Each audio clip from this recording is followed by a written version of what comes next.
They're all going against the wind. The wind's 120 knots from the west. Radio X-Files avec Christian Page et Camille. Oh my gosh, dude. Radio X.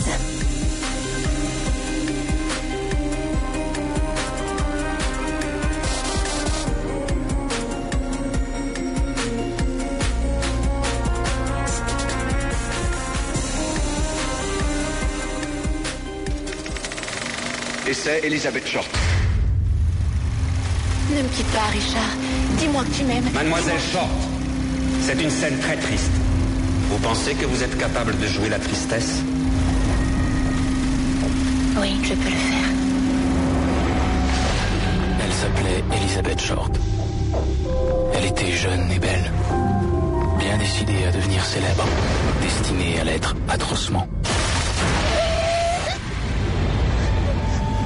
Écoutez-moi bien.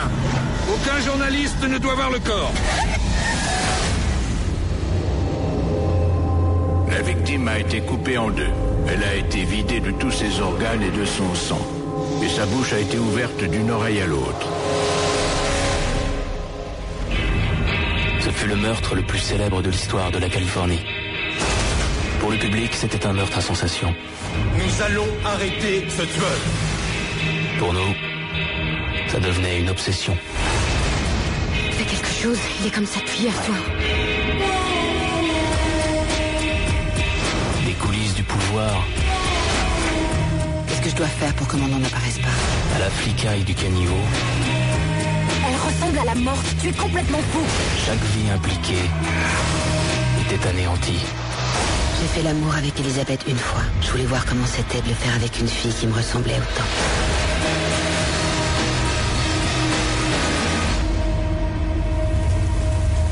Rien ne reste enterré à tout jamais.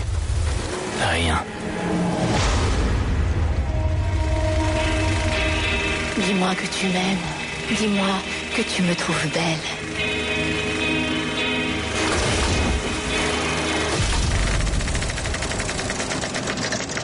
Je vous souhaite la bienvenue sur les ondes de Choix 98.1 Radio X dans les émissions du Radio X-Files, édition du vendredi 3 novembre 2023.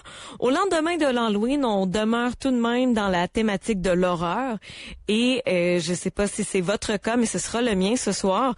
Monsieur Christian Page va m'apprendre une histoire qui est basée, en fait, sur une histoire vraie, un film de 2006 que je ne connaissais pas du tout l'existence, le Dahlia Noir. C'est la bande-annonce qu'on vient d'entendre. Mais on recule dans les années 40 pour l'histoire ce soir, Christian? Absolument. Aujourd'hui, on aborde l'un des crimes énigmatiques les plus populaires de l'histoire des États-Unis. Okay. Même si dans la bande-annonce, on les a, c'est le crime le plus célèbre de la Californie ou de Los Angeles. Je mettrais quand même les Manson avant, là. Voilà, c'est ça. Donc là, voilà. Donc on spéculera pas trop là-dessus. Le crime le plus célèbre du tout Hollywood, ça demeure les crimes de Manson avec l'assassinat de Sharon Tate en 1969. Mais très rapidement, dans les crimes non résolus aux États-Unis, on a souvent parlé, on a parlé ensemble des crimes du Zodiac, le tueur, le Mad Butcher, les crimes on l'appelait le boucher fou là, de Cleveland, le Mad Butcher of Cleveland. On a fait un truc là-dessus. Des crimes qui sont demeurés non résolus. Mais dans cette catégorie, si on devait choisir là, parmi les 5 ou 10 crimes américains les plus célèbres et pour lesquels on n'a pas trouvé de coupable, sans aucun doute, le crime de la Dahlia Noire serait parmi eux. Comme tu l'as mentionné, ce qu'on vient d'entendre était une bande-annonce d'un film de 2006 de Brian De Palma qui s'intitulait The Black Dahlia. Ça mettait en vedette notamment le Mia Kirshner, Hilary Swank, Scarlett Johansson, Josh Hartnett. Et ce film-là, il s'inspirait librement d'une des théories, parce que tu vas le voir, on va en passer quelques-unes des théories à propos du meurtre de Elizabeth Short, qui était son vrai nom, à la fameuse Dahlia Noire.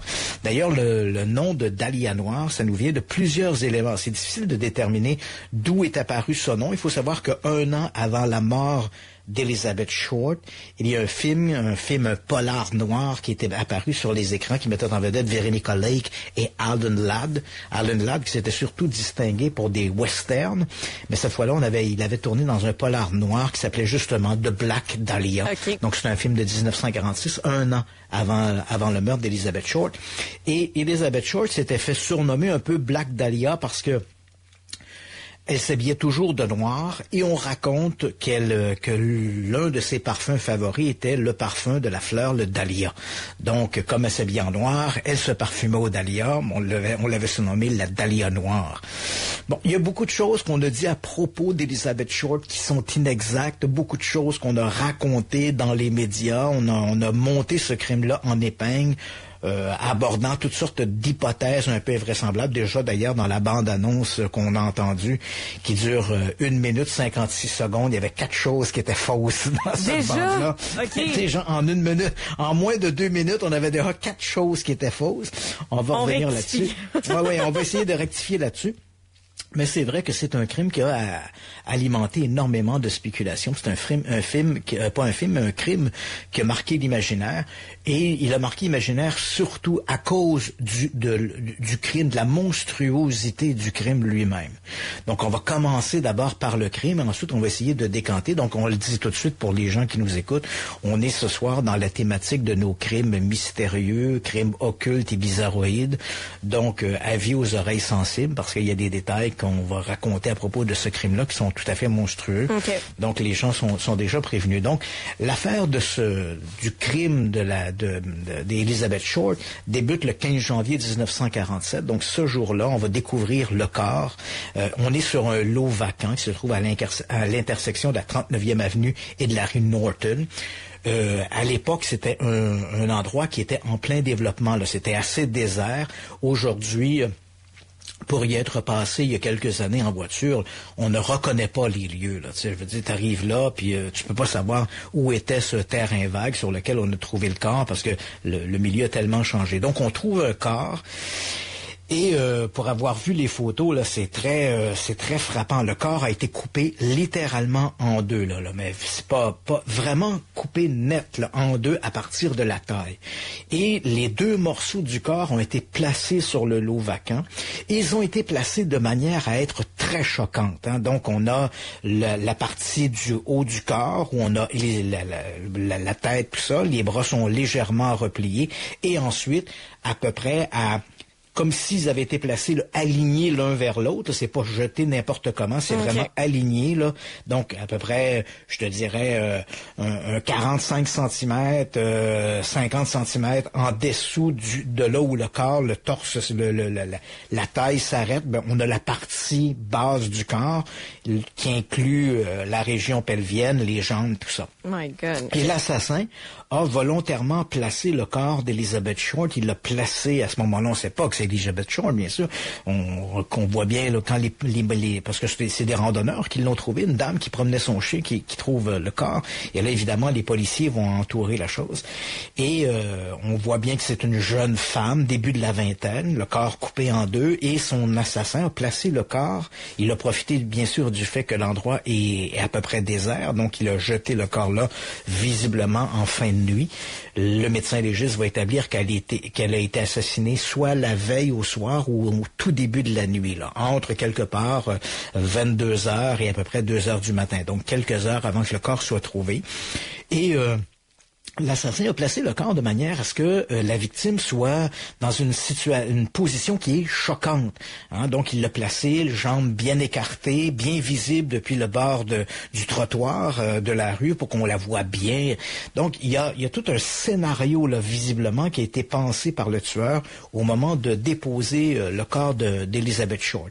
Elle va être identifiée par des empreintes digitales parce que, bon, elle avait été arrêtée là, quelques années plus tôt alors oui, qu'elle quand avait... on cherche son nom, c'est un mugshot qui sort en premier, là. Voilà, donc le mugshot, c'est ça. Elle avait été arrêtée en 1943. Elle habitait à l'époque à Santa Barbara et elle avait été arrêtée dans un bar pour consommation d'alcool. Il faut savoir qu'à l'époque, l'âge légal pour consommer de l'alcool dans un bar était 21 ans. Donc Elizabeth Short n'avait pas 21 ans à ce moment-là. Hein. Elle est née en 1924. Donc à ce moment-là, elle avait 19 ans et elle a été donc arrêtée et elle vivait chez son père à ce moment-là. Elle était retournée en Floride, chez sa mère en Floride et après ça également au Massachusetts. Elle venait d'ailleurs de cette région-là, mais on reviendra là-dessus un peu plus tard. Mais donc c'est ça. Donc la première chose, comme tu le dis, si on fait une recherche, c'est le mugshot qui sort, le mugshot de 1943 et par les empreintes digitales qui avaient été prises à ce moment-là, on a pu rapidement identifier le corps retrouvé là, sur ce lot vacant comme étant celui d'Elizabeth Short. Il faut le dire, contrairement à la bande-annonce qu'on vient d'entendre, ses organes n'avaient pas été enlevés. Là. Elle avait tous ses organes, même si une partie des intestins avait sorti, parce qu'évidemment, le corps coupé en deux, l'assassin avait comme placé ses intestins près d'une des hanches. Okay. Donc, le médecin légiste, le rapport du légiste a été fait, l'autopsie a été faite le lendemain par le docteur Frédéric Newbar, et ce qu'il a pu déterminer, on va le voir, il y a plusieurs choses qu'on a racontées. Son corps ne manquait pas d'organes. Ça, c'est clair que contrairement à ce qu'on entend dans la bande-annonce, tous les organes étaient là. Elle avait été... l'assassin l'avait coupée en deux. D'ailleurs, il n'y avait pas beaucoup d'hématomes autour de la coupure, ce qui montre qu'elle a été coupée en deux après être morte. Contrairement également à ce qu'on avait dit, elle n'avait pas été torturée. Elle avait des lacérations sur le corps, mais assez légères. Elle avait des marques d'abrasion autour des poignets, autour des chevilles, ce qui semble indiquer qu'elle a été maintenue à un moment donné, ligotée, mais il n'y avait pas de marque, contrairement à ce qu'on retrouve parfois dans la littérature. On dit, elle a été torturée. Il n'y a pas de marque de torture. Il n'y avait pas non plus de marque de mégots de cigarettes, comme de quoi on aurait éteint des cigarettes sur elle. Ce que l'on voit d'ailleurs dans le film de Brian De Palma, mais il n'y a absolument aucun élément dans les éléments du médecin légiste qui va étayer cet élément-là. Petit détail, parce qu'on va revenir là-dessus, parce que ça a joué beaucoup dans les conditions également dans les hypothèses qu'on a évoquées pour essayer de justifier sa mort. Contrairement à certaines légendes également qu'on raconte, on disait que Elizabeth Short, c'était une allumeuse. On va revenir là-dessus sur sa vie hollywoodienne. C'était une allumeuse. Puis certains ont dit... Elizabeth Short était née avec une malformation. Elle avait une hypertrophie du vagin. Donc, elle pouvait pas avoir de relation sexuelle normale, ce qui est absolument faux. Mais le rapport du médecin légiste est clair là-dessus. Elle avait des organes génitaux féminins tout à fait normaux. Là. Il n'y avait pas d'atrophie. Si elle refusait d'avoir, dans certains cas, elle jouait les allueuses, elle refusait d'avoir des relations sexuelles. Elle a peut-être, entretenu ce mythe-là, mais médicalement, il n'y avait rien qui allait dans ce sens-là. On a dit également qu'elle avait été frappée à plusieurs reprises au visage et qu'elle avait eu les dents brisées, ce que le rapport du légiste ne montre pas. Ce qu'il montre toutefois, c'est qu'elle avait une mauvaise dentition. Elle avait plusieurs caries, elle avait plusieurs dents qui étaient pourries, mais elle n'avait pas été frappée au point qu'on y avait fait éclater des dents dans la bouche. Son assassin avait, au-delà de l'avoir coupée en deux, on sait qu'elle a été tuée ailleurs. Elle n'a pas été tuée sur ce terrain vague. Elle a été déposée sur le terrain vague, d'où le fait que son corps n'avait pas de sang. Visiblement, il s'est vidé à l'endroit où elle a été assassinée. Évidemment, on comprend que si on l'a coupé en deux, il a dû avoir une perte conséquente, une perte conséquente de sang. Le corps avait été lavé et son assassin lui avait également, si on peut dire, les marques de violence importantes, au-delà du fait qu'elle avait été sectionnée en deux. C'était une déchirure de chaque côté de la bouche. On y avait fait un sourire allant jusqu'aux oreilles. Là. Tu vois le genre, là, un sourire presque à la Joker. Fait que ça, c'est la portion de la bande-annonce qui est vraie. Oui, absolument. Okay. Donc, on a déchiré son visage au point de lui faire une bouche là, énorme. Et ensuite, donc, il y avait, comme je l'ai mentionné, il y avait aucune marque de torture. La cause de la mort, le médecin légiste a établi que c'était une hémorragie sévère. Elle n'avait pas le crâne défoncé, elle n'avait pas de marque, elle n'avait pas été frappée par un objet contondant. Visiblement, l'assassin l'a coupé, puis éventuellement elle a commencé à saigner, puis ensuite de ça, lorsqu'elle est morte, ce n'est qu'une fois morte que son assassin l'a coupé en deux.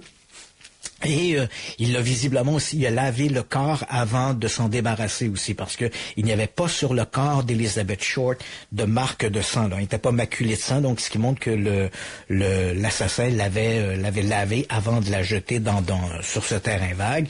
Et ensuite, comme je l'ai mentionné, l'assassin avait volontairement placé le corps de manière à ce qu'elle soit dans une position sexuellement très choquante. Oh, ouais. Donc les médecins, écoute, c'est dégradant du début à la fin, cette histoire-là. Ouais, puis j'ai en archive des photos du corps d'Elizabeth Short tel qu'il a été trouvé sur place. Là.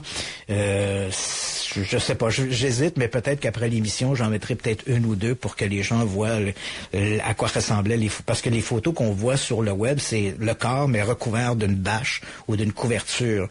Mais moi, en archive, j'ai des photos du corps pris par les policiers au moment où ils sont arrivés sur place, puis c'est assez monstrueux comme crime. Okay. Donc, elle est amenée à la morgue. Et là, on identifie que c'est Elizabeth Short. Donc, qui est cette Elizabeth Short? Elle a eu une vie assez débridée, même si elle était jeune. On sait qu'elle est née en juillet 1924 à Hyde Park, qui est une banlieue de Boston, au Massachusetts. Elle est arrivée en Californie en 1942. Elle a fait un séjour un peu en Floride chez de la famille. Et à ce moment-là, la mère vivait divorcée du père et la mère laissait sous-entendre que le père était décédé. Quoi qu'il en soit, le père en question n'était pas décédé. Donc, Elizabeth Short, qui la dernière fois avait vu son père à l'âge de 6 ans, elle va apprendre, en 1941-1942, que son père vit toujours. Il s'est établi en Californie. Donc, elle va faire une demande pour aller le rejoindre. Et c'est comme ça qu'elle va débarquer éventuellement en 1943 et se retrouve à Santa Barbara, où éventuellement, comme on l'a mentionné, elle va être arrêtée pour une consommation d'alcool en dessous de l'âge de 21 ans. À cause de ça, elle va être retournée chez sa mère, puis parce que c'est sa mère qui a la garde légale.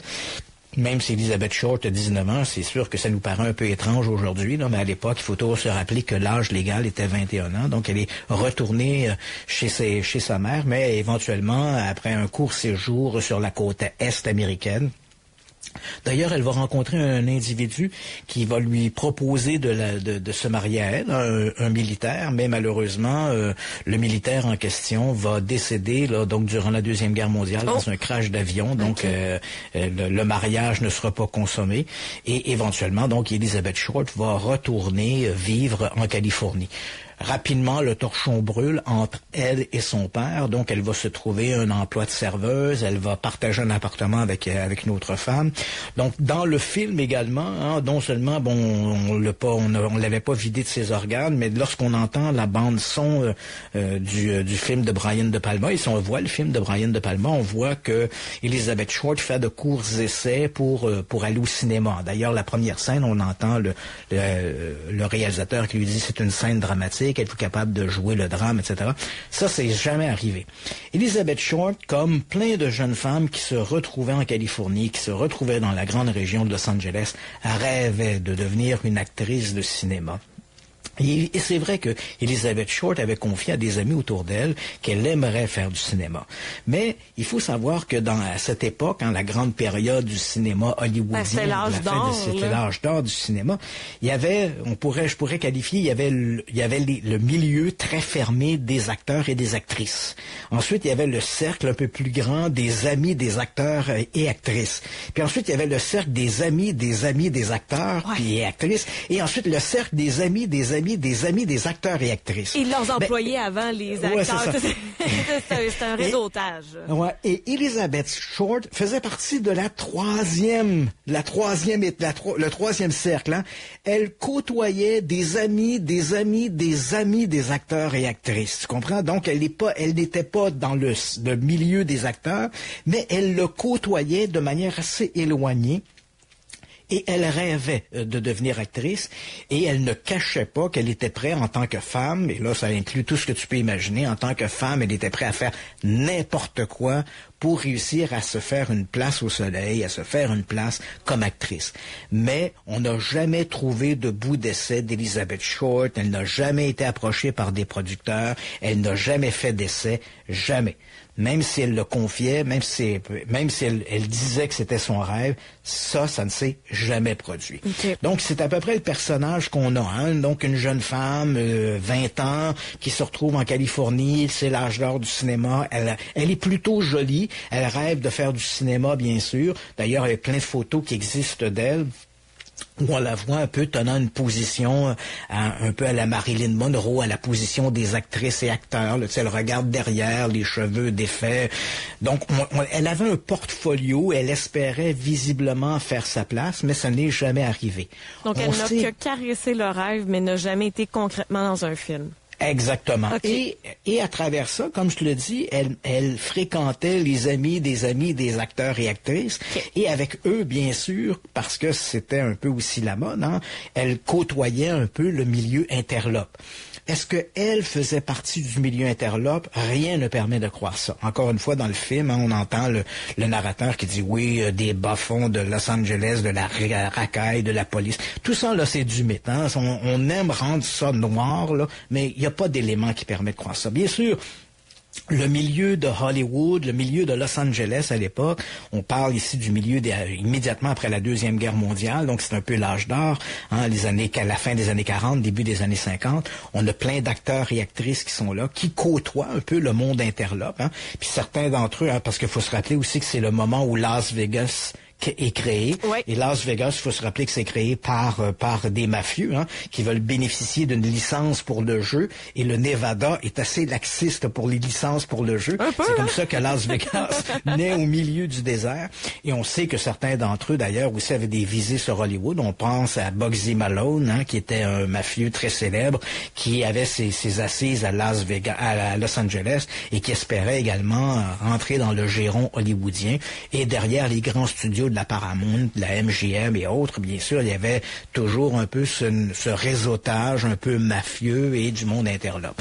Donc, comme Elizabeth Short espérait devenir une vedette de cinéma, comme elle côtoyait des gens qui connaissaient des gens qui connaissaient des gens, bon, on se disait, elle fricote un peu avec le monde interlope, mais il n'y a rien qui permet de croire ça. C'est un peu une légende à la manière de Frank Sinatra, hein, c'est-à-dire que Frank Sinatra, on le sait, il a été un artiste longtemps à Las Vegas, hein, lui et Sammy Davis Jr., Dean Martin faisaient partie de ce qu'on appelait le Rat Pack. C'était des gens qui avaient littéralement le pignon sur rue à Las Vegas. On sait que Sinatra côtoyait les gens du milieu mafieux, notamment Sam Giancana, qui était un représentant important de la mafia, et on sait d'ailleurs que lorsqu'il y a eu des élections présidentielles, avec Kennedy. Kennedy voulait absolument gagner le Michigan, et pour gagner le Michigan, à ce moment-là, il y avait une menace de grève des transporteurs, ce qu'on appelait les Teamsters. Hein, c'était le syndicat des Teamsters qui contrôlait qui était le syndicat des camionneurs, et qui était bien sûr réseauté, noyauté par la mafia. Et Sinatra, connaissant Sam Giancana, qui connaissait les responsables mafieux derrière le syndicat des Teamsters, il s'est arrangé pour s'assurer que ces gens-là votent pour Kennedy. Donc, quelque part, si JFK a remporté les élections au Michigan, c'est bien parce que Sinatra avait plaidé sa cause auprès de Sam Giancana, qui lui, à son tour, a plaidé la cause de Kennedy auprès des Teamsters. Donc, mais est-ce que lui, Frank Sinatra, si on se posait la question, est-ce que lui, Frank Sinatra, était un mafieux? Rien ne permet de croire ça. Pas plus d'ailleurs qu'on peut croire que Elizabeth Short côtoyait le milieu mafieux ou le milieu du monde interlope de Las Vegas. Mais elle était dans le giron. Hein. Quelque part, là, il y avait je pourrais dire qu'il y avait les embruns un peu de ce milieu mafieux, et elle était là. Donc, nécessairement, elle devait sortir dans les événements mondains où ces gens-là gravitaient autour aussi. Voilà. Donc, c'est important, pourquoi j'insiste là-dessus, parce qu'évidemment, tu comprends que les hypothèses qui seront évoquées ensuite pour essayer d'expliquer sa mort, quelque part, on va évoquer ce milieu-là. Est-ce que le monde interlope aurait joué un rôle? D'ailleurs, c'est un peu le scénario qui est développé dans le film de Brian De Palma, je vais y revenir, mais c'est le scénario que lui développe dans son film, qui est à mon avis une fiction, mais bon. Donc, c'est un peu le personnage qu'on a de cette Elizabeth Short. Donc, si on en revient au lendemain du crime, donc très rapidement, les policiers commencent à enquêter sur ce crime qui est tout à fait sordide.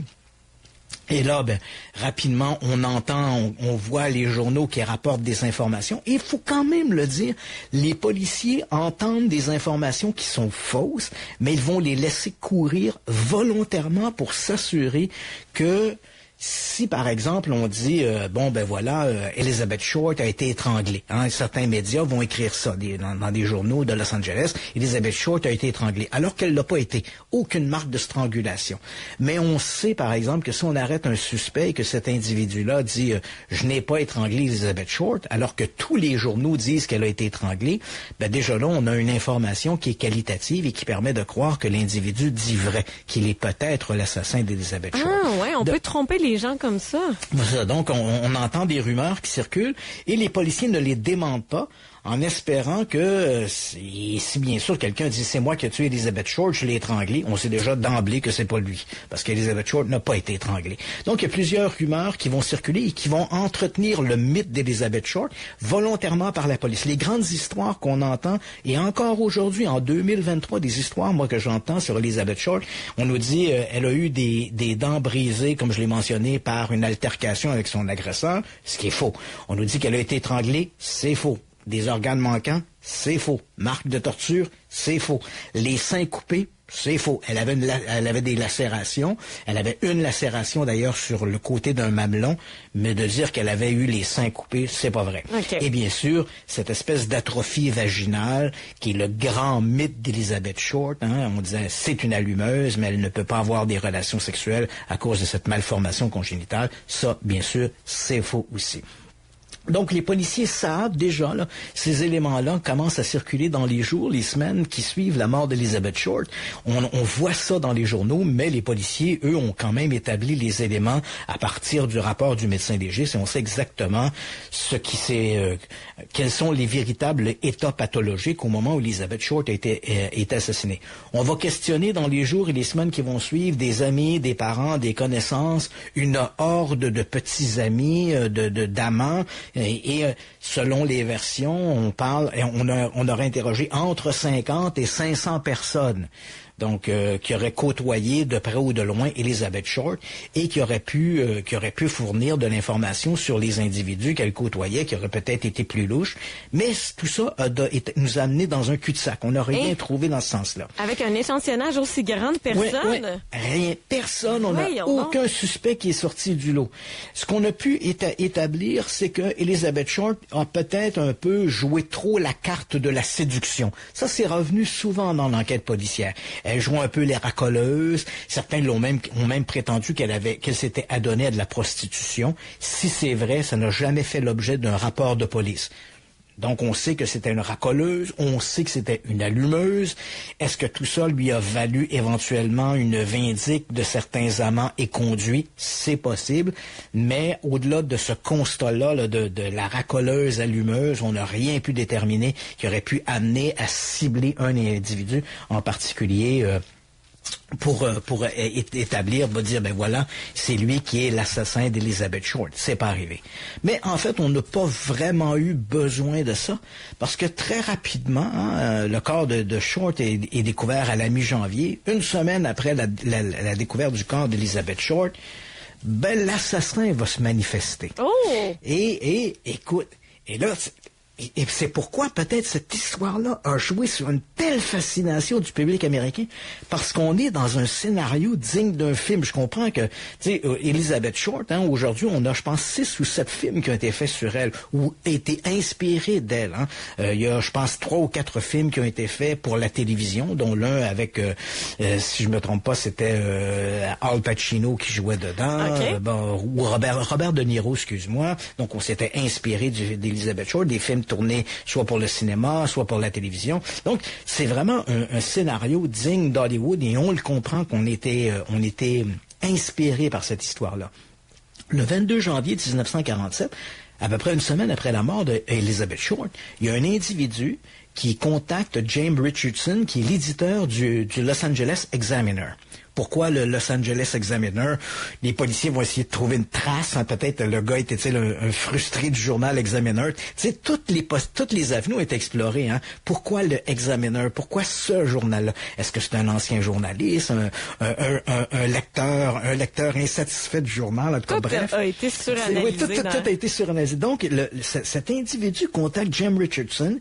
Il parle avec une voix très posée. Hein. Richardson va dire, le type avait une voix posée, claire, et semblait montrer une forme d'éducation. Hein. Il parlait d'une voix qui laissait supposer que l'individu était éduqué.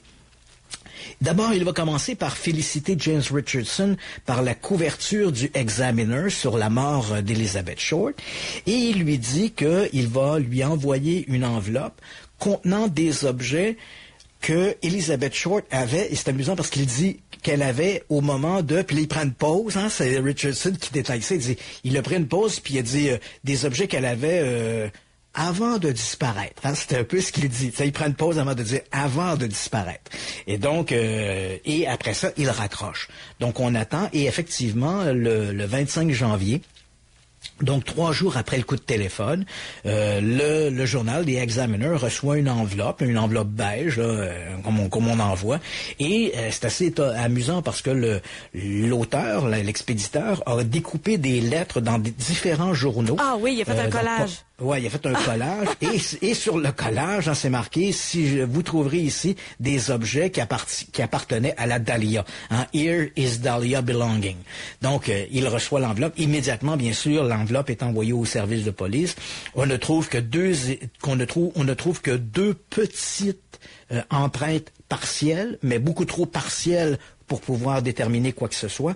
Et on constate également que à la fois les journaux utilisés pour coller les lettres, autant que l'enveloppe elle-même a été nettoyée avec de l'essence. Donc l'individu a mis de l'essence sur un linge et il a frotté l'enveloppe pour visiblement faire disparaître les empreintes. À peu près au même moment, d'ailleurs, on va retrouver, pas tellement loin de l'endroit où on a trouvé le corps d'Elizabeth Short, on va retrouver dans un container à déchets des souliers, une pièce de vêtement et également un sac à main qui visiblement était ceux d'Elizabeth Short. Et là aussi, ils ont été nettoyés avec de l'essence. C'est assez curieux parce que oui, l'essence, ça peut faire disparaître les empreintes parce que les empreintes sont laissées par le gras des doigts, là, le sébum. Ouais. Mais c'est peu connu que l'essence peut être utilisée pour ça. On se serait attendu à ce que l'individu l'aurait détruit, hein, ou il aurait mis des gants, alors que là, visiblement, l'auteur n'a pas mis des gants, mais il s'est contenté d'effacer ses empreintes en utilisant de l'essence. Avec une méthode raffinée. Moi, je veux pas donner de trucs à personne, mais ça a l'air que ça fonctionne. C'est ça. Et là, j'aurais appris ça ce soir, Christian. Ouais, il y a plusieurs objets, hein, mais ce qu'on retrouve principalement, il y a des photographies qui sont clairement des photographies d'Elizabeth Short avec des amis, tout ça. Il y a des articles de journaux qui couvrent l'assassinat d'Elizabeth Short. Il y a un livre d'adresse. Et donc, c'est assez amusant parce que le livre d'adresse c'est un livre d'adresse qui appartenait à Elizabeth Short, mais c'est un livre d'adresse qui lui avait été donné par quelqu'un. Donc, sur le dessus du livre, comme en lettres dorées, c'est marqué Michael. Mais qui est ce Michael? Éventuellement, on va déterminer qui est le Michael. C'est un ancien amant d'Elizabeth Short. C'est visiblement lui qui lui a donné ce livre d'adresse qu'il n'avait pas utilisé. Il n'a rien à voir avec le crime. Très rapidement, il est écarté de la liste des suspects. Et à l'intérieur du livre d'adresse qui contient plein de noms, de numéros de téléphone, il y a une page qui a été volontairement et minutieusement déchirée. Donc, on se dit, est-ce que c'est Elizabeth Short qui a déchiré cette page-là, ou est-ce que c'est l'assassin qui l'a déchiré parce que son nom figurait sur la page en question? Bref, on trouve ces quelques objets, on trouve une brosse également, et tout ça, tous les objets ont été là aussi nettoyés avec de l'essence pour s'assurer qu'il n'y ait pas aucune empreinte digitale. Il n'y a ni les empreintes de l'assassin et il n'y a pas non plus les empreintes d'Elizabeth Short sur ces objets-là. Mais il ne fait aucun doute parce que ces objets-là présentés à des proches, tous ces gens-là vont reconnaître qu'il s'agit effectivement des objets qui appartenaient à Elizabeth Short. Le lendemain de l'envoi de cette enveloppe, et là tu comprends, hein, la presse, peu d'assassins là, à ce moment-là se sont amusés à écrire des notes à la police. Et de triste mémoire, on se souvient tous de Jack l'Éventreur qui faisait ça. Et immédiatement, dans l'imaginaire, c'est un peu ce qui frappe. Je me trompe-tu aussi, Christian, ou le mythe qu'il manquait des organes à certaines victimes vient aussi de Jack l'Éventreur? On a même été plus loin que ça, tu vois, que même dans les théories qu'on a avancées, il y en a qui foisonnent, qui sont très, très proches. Hein. L'idée que la victime a été tué par un médecin qui l'a découpé en morceaux. On retrouve les éléments de l'Éventreur là-dedans. Puis on va même à un moment donné dire elle a été tuée par un groupe de gens qui devaient être des mafieux. Mais dans le cas de l'Éventreur, les victimes ont été tuées par un groupe de gens qui étaient des francs-maçons. Donc tu vois, on récupère un peu des grands mythes qui entourent Jack l'Éventreur. Et là, bien sûr, cet assassin qui envoie des lettres à la police, et en particulier aux journaux. Et encore là, c'est un autre élément. Hein. L'Éventreur n'envoyait pas des lettres à la police. Il envoyait des lettres aux journaux. Même si aujourd'hui on sait que la plus célèbre lettre de Jack l'Éventreur, qu'on appelle la Dear Boss Letter, n'a pas été signée de la main de l'assassin. Elle est visiblement une mauvaise plaisanterie d'un journaliste. Il faut quand même se rappeler que cette lettre-là n'avait pas été envoyée à la police, mais elle avait été envoyée à l'Agence centrale de la presse de Londres. Et c'est dans cette fameuse lettre qu'à la fin, l'auteur dit la blague du tablier de cuir que la police a avancé pour essayer de me décrire, ça m'a fait bien rire, mais puisqu'ils aiment des pseudonymes, je vous en donne un, pourquoi pas celui-ci, votre ami Jack l'Éventreur. Et c'est comme ça que le nom va passer à l'histoire. Ensuite, la police de Londres va recevoir plus de 300 lettres. La police, les services de presse, etc. vont recevoir plus de 300 lettres soi-disant signées de la main de l'Éventreur. Aucune d'entre elles n'est signée du même auteur. Et qu'en comparant les écritures, on voit que ce sont toujours des gens différents qui écrivent ces lettres-là. Et de toutes ces lettres-là, encore aujourd'hui, en 2023, on croit que de toutes ces lettres-là, aucune d'entre elles n'a été écrite par l'assassin. Sauf une qui n'a pas été envoyé ni à la presse ni à la police, mais à un individu. On est à ce moment-là en octobre, on est à la mi-octobre 1888. Il y a des comités de vigilance qui se sont formés dans les rues de Londres, qui patrouillent les rues avec des bâtons de baseball, des gourdins. On espère attraper l'assassin. Et il y a un individu qui s'appelle George Lusk, qui se fait un peu un capital politique. Hein. Lui, il en profite pour dire oui, si ces victimes avaient été assassinées dans les quartiers aisés de Lambeth ou de Belgravia à Londres, il y a longtemps que la police aurait arrêté l'assassin. Mais comme les victimes sont dans le East London, Whitechapel, Spitalfield, on ferme les yeux, on laisse faire, etc. Puis là, tu comprends, on en profitait pour chialer après la police, chialer après la reine, chialer après le premier ministre, on chialait après tout le monde. Cet individu qui se faisait un capital comme ça s'appelait George Lusk, et il n'arrêtait pas de répéter que éventuellement lui allait réussir là où la police n'avait pas réussi. Lui allait arrêter Jack l'Éventreur. Et puis le 16 octobre 1888, il reçoit une petite boîte enveloppée dans un papier brun taché de sang. Il ouvre la boîte et à l'intérieur, il y a un morceau de chair visqueux et il y a une lettre d'accompagnement et la lettre dit « Cher Monsieur Lusk de l'enfer, vous trouverez ci-joint la moitié d'un rein que j'ai prélevé sur ma dernière victime. L'autre moitié, je l'ai fait frire et je l'ai mangé. Ouais. C'était délicieux. Si vous patientez un peu, peut-être vous enverrai-je le couteau avec lequel je l'ai prélevé. » Et c'est simplement signé attrapez-moi si vous le pouvez. Il n'y a pas de Jack l'Éventreur, il n'y a rien, il n'y a pas de signature, il y a rien que ça. Attrapez-moi si vous le pouvez. Comme si l'auteur de cette lettre-là n'avait pas voulu s'identifier à cette invention journalistique de Jack l'Éventreur. Il n'est pas Jack l'Éventreur, il est l'assassin de Whitechapel. Mais Jack l'Éventreur est un mythe inventé par les journalistes. C'est un peu comme s'il avait voulu prendre un peu d'écart ou un retrait par rapport à ça. Et aujourd'hui, quand on parle avec les spécialistes, et je sais que l'Éventreur t'a quand même intéressé un peu, mais quand on parle avec les spécialistes de toutes les lettres reçues par la presse de Londres, la police de Londres, ou peu importe, de toutes les lettres soi-disant de l'Éventreur, s'il y en a une vraie, c'est celle-là. C'est celle qu'on appelle la lettre à George Lusk, la From Hell, la lettre qui commence par de l'enfer. Donc, dans le cas de Elizabeth Short, pour revenir à notre histoire, c'est quand même étonnant que l'assassin, apparemment, et il le prouve qu'il est l'assassin, hein, les documents qu'il envoie sont clairement des documents qui appartiennent à Elizabeth Short. Il n'y a aucun doute là-dessus. Donc, il est très clairement l'assassin et il s'adresse aux journaux. Hein. Visiblement, il veut qu'on parle de lui. Donc, il envoie cette lettre qui contient des objets, et voilà que le lendemain, il envoie une autre lettre, là aussi découpée avec des caractères de journaux, et dans lequel, écoute, on est dans un scénario de film, là. Il dit, je vais me livrer à l'Examiner. Ça, c'est le journal, hein. Il dit, je vais me livrer à l'Examiner le 29 janvier à 10 heures du matin. Et il signe sa lettre de Black Dahlia Avenger. C'est quand même incroyable. C'est cosmique, ben oui. Mais oui, tu dis, c'est que non, on est en orbite, là, tu sais. Voyons. Alors, inutile de te dire que le jeudi, le 29 janvier, tous les locaux de l'Examiner étaient surveillés par des policiers. On attendait le fameux coup de 10 heures pour voir si un individu se présenterait à la réception pour lui mettre le grappin dessus, mais ça ne se produit pas.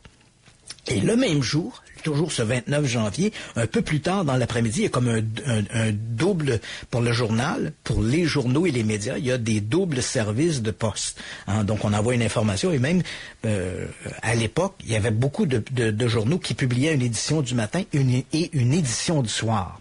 Et donc, un peu plus tard, cette même journée du 29 janvier, en début d'après-midi, on reçoit une autre lettre. Encore une fois, une lettre découpée, écrite avec des lettres prises dans des journaux de la grande région de Los Angeles. Et l'auteur dit, j'ai changé d'avis. La police ne me donnerait d'ailleurs aucune chance.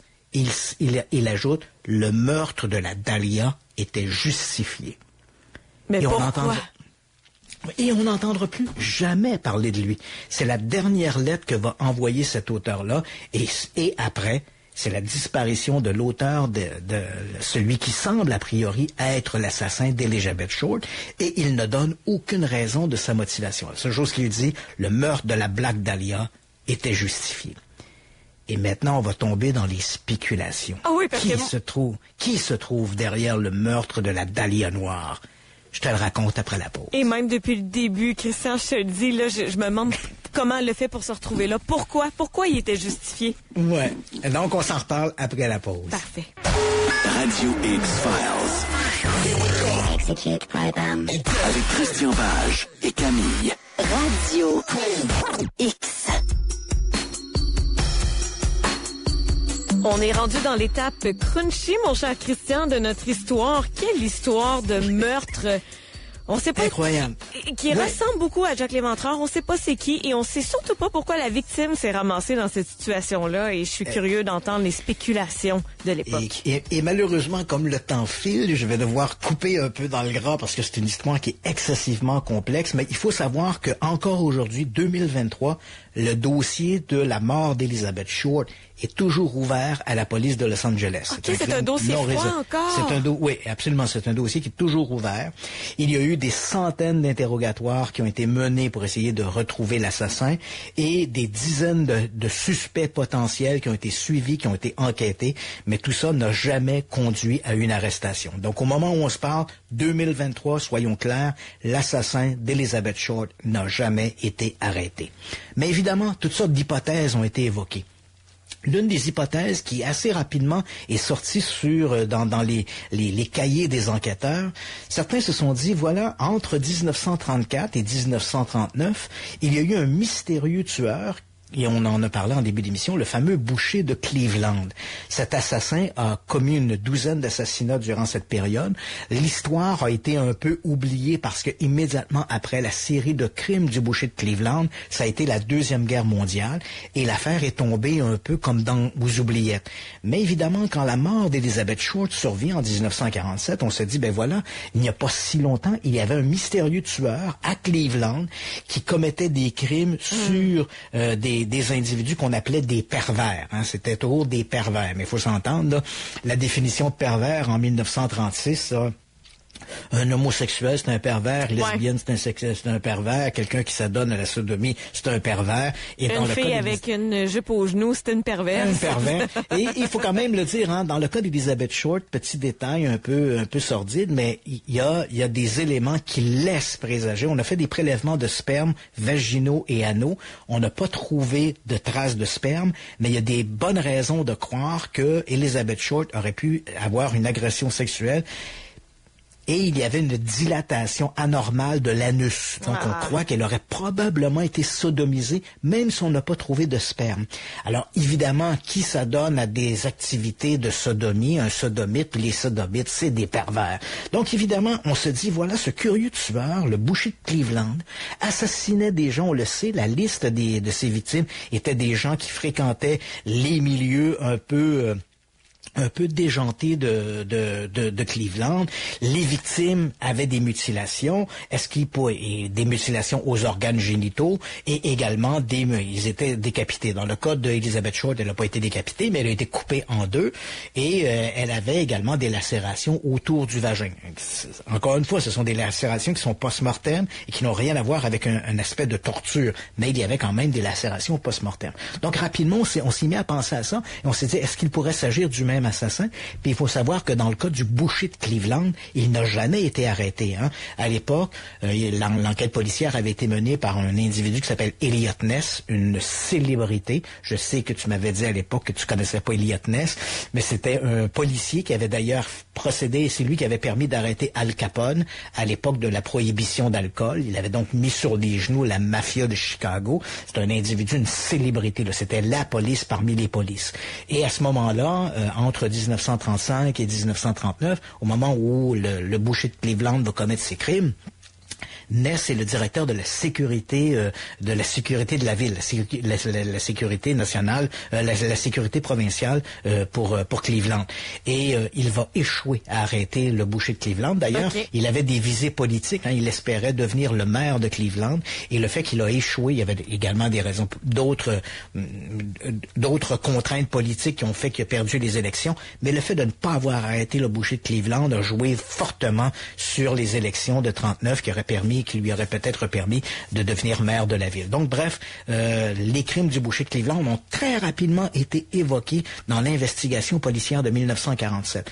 Mais on s'est dit, oui, mais les victimes du boucher de Cleveland étaient des gens qui étaient la plupart des prostituées, etc. Ce qui n'était pas le cas d'Elizabeth Short. Oui, c'était une allumeuse. Oui, c'était une aguicheuse. Mais c'était pas vraiment une prostituée.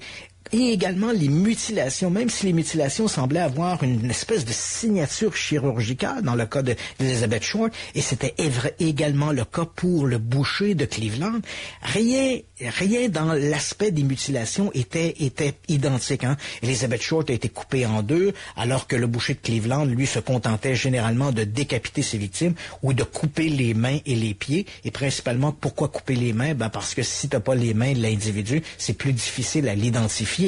Dans le cas d'Elizabeth Short, c'est pas ce que l'assassin a fait. Donc, assez rapidement, cette idée potentielle que le boucher de Cleveland avait pu quitter la région de Cleveland pour aller installer ses pénates à Los Angeles et assassiner Elizabeth Short a été mise de côté. On s'est dit non, c'est sûrement pas ça. Alors là, pendant des années, l'affaire d'Elizabeth Short a perdu un peu de sa popularité. On n'a pas arrêté personne. Et c'est assez curieux parce qu'il faut vraiment attendre les années 70 et 80. Donc, on est quand même 30 à 40 ans après le crime pour que de nouveaux suspects fassent leur apparition. Et quand je te mentionnais que cette histoire-là ressemble étrangement à l'affaire de l'Éventreur, on est exactement dans les mêmes eaux. C'est-à-dire que les hypothèses vont apparaître souvent des décennies après. Et là, on raconte du grand n'importe quoi. Hein. Et j'en ai choisi quelques-unes. Il y en a plein d'autres, mais j'en ai choisi celles que j'ai trouvées les plus fantaisistes. En 1987, par exemple, Il y a un auteur qui s'appelle John Gilmore, qui est un auteur américain de la région de Los Angeles, qui a écrit d'ailleurs plusieurs ouvrages policiers, etc. Et lui, il dit, voilà, j'ai identifié, il publie un ouvrage qui s'appelle Severed, c'est découpé, séparé, la véritable histoire du meurtre de la Black Dahlia. Severed, the true story of the Black Dahlia murder. Et lui, il dit, l'assassin était un certain Jack Anderson Wilson. C'est quoi ça, Jack Anderson Wilson? Et là, il raconte qu'il a eu accès à des information, que cet individu aurait été dans le collimateur de la police. Son nom est jamais apparu dans les journaux. Son nom n'a jamais été révélé publiquement. Et il était le principal suspect du chef policier enquêteur dans le cas des crimes de la Dahlia Noire. Un policier qui s'appelait, on le surnommait Jigsaw, là, pas un casse-tête, mais son véritable nom était John St. John. Et il dit, voilà, ça c'était le suspect favori de John St. John. Le problème de ça, c'est que malheureusement, quand les gens se sont retournés, au moment où Gilmore fait cette affirmation-là, le fameux policier en question, il est retraité, il vit dans une maison de retraite, il est très âgé, il a 92 ans, mais il est encore vivant. Donc quand on est allé voir John St. John pour lui demander cette histoire-là, il a dit, ça là, c'est de la bullshit. Non seulement cet individu, ce soi-disant Jack Anderson Wilson, n'a jamais été un suspect, il n'a jamais été retenu par les policiers. Ça, c'est vraiment de la bullshit. Donc, merci, bonsoir. On voit ici un auteur qui a voulu, comme on dit, être dans la photo. Il a voulu écrire un ouvrage pour que son nom soit associé au crime de la Dahlia Noire, mais finalement, il n'y a absolument rien qui va dans ce sens-là. Ensuite, en 1989, donc 2 ans plus tard, on a une dame, et là, écoute, ça c'est vraiment, ça c'est un scénario de film. On a une femme qui s'appelle Janice Knowlton, et Janice Knowlton vit une dépression, et là, à ce moment-là, elle décide de suivre des traitements d'hypnothérapie, pour passer au-delà de sa dépression. Et là, alors qu'elle est sous l'hypnose, elle commence à raconter qu'elle se souvient que son père était un personnage étrange, s'appelait George Frederick Knowlton, puis là, elle dit, voilà, selon mon avis, mon père, elle croit avoir des souvenirs que son père aurait connu Elizabeth Short et que son père aurait assassiné plusieurs femmes à travers les États-Unis. Et là, elle dit, ben voilà, finalement, mon père, c'est le fameux tueur en question. C'est lui qui a tué la Dahlia Noire. Et en 95, elle va publier un ouvrage qui s'appelle Daddy Was the Black Dahlia Killer, dans lequel elle dit que tous ces souvenirs-là, qui l'ont ramené à son enfance, des actions que son père a commis, des chuchotements, des phrases ou des éléments qui lui auraient permis de croire qu'il connaissait Elizabeth Short, qu'il était un tueur en série et qu'il aurait commis des crimes un peu partout aux États-Unis. Évidemment, c'est facile, elle dit ça en 95, basé sur des souvenirs obtenus sous hypnose, alors que son père, en fait, est décédé en 1962 avec l'un de ses fils dans un accident de voiture. Donc, difficile d'interroger le bonhomme pour avoir sa version de l'histoire. Et inutile de dire que ce scénario-là n'a jamais été pris au sérieux parce que ou bien elle mentait, on peut se dire, peut-être qu'elle a raconté tout ça un peu pour avoir elle aussi prendre part au récit de la Dahlia Noire. Mais pensez, Christian, comment tu veux vendre ton père de même, puis imagine les répercussions là, de se mettre dans la photo, là, c'est grave. Ouais, et d'autres croient que peut-être que, on le sait, sous hypnose, tu te mets à raconter des histoires et ton imagination s'emballe. Donc, à partir de quelques éléments, l'imagination a pu s'emballer, ce qu'on appelle des fausses mémoires, des faux souvenirs. Donc, elle reconstruit des éléments, les associe et finalement, c'est créé un scénario complètement fantasmé dans lequel c'est son père qui devient l'assassin de la Dahlia Noire. Et ensuite, toujours pour rester un peu dans cette idée de Jack l'Éventreur, on s'attendait bien à ce qu'à un moment donné, un médecin apparaîtrait dans le lot. Et ce médecin-là, il apparaît en 96. C'est un certain Larry Harnish, qui est un journaliste du Los Angeles Times, qui publie un article dans lequel il dit le tueur en question, c'est un médecin, c'est le docteur Walter Alonzo Bailey. C'est lui qui aurait assassiné Elizabeth Short. Et là, il va développer dans une série d'articles qu'il va publier. Il dit ce fameux Bailey Bailey habitait un appartement pas très loin du lot vacant où on a retrouvé le corps d'Elizabeth Short en 1947. Voilà, c'est mince, faut quand même le dire, c'est quand même mince. Il dit également que l'une des filles de ce docteur Bailey était une amie d'Elizabeth Short, et il va même jusqu'à dire que Elizabeth Short appartenait à une famille recomposée. Il dit, voilà, l'un des beaux-frères, donc un frère recomposé d'Elizabeth Short, aurait même été un des témoins au mariage du docteur Bailey. Mais le problème de ça, il dit également, le docteur Bailey cachait, et d'après des rumeurs, le docteur Bailey cachait des secrets, et au moment où le docteur Bailey est décédé, 1 an après la mort d'Elizabeth Short, au moment où on a fait son autopsie, on a révélé qu'il présentait des signes de démence. Donc tous ces éléments-là, pour Larry Harnish, deviennent des éléments qui constitue une culpabilité du fameux docteur Bailey. Hein. Il habitait un appartement près du lot où on a retrouvé Elizabeth Short. Sa fille connaissait Elizabeth Short. Apparemment, le beau-frère d'Elizabeth Short aurait été un des témoins à son mariage, ce qui n'a jamais été démontré. Et au moment de son décès, il souffrait d'une démence.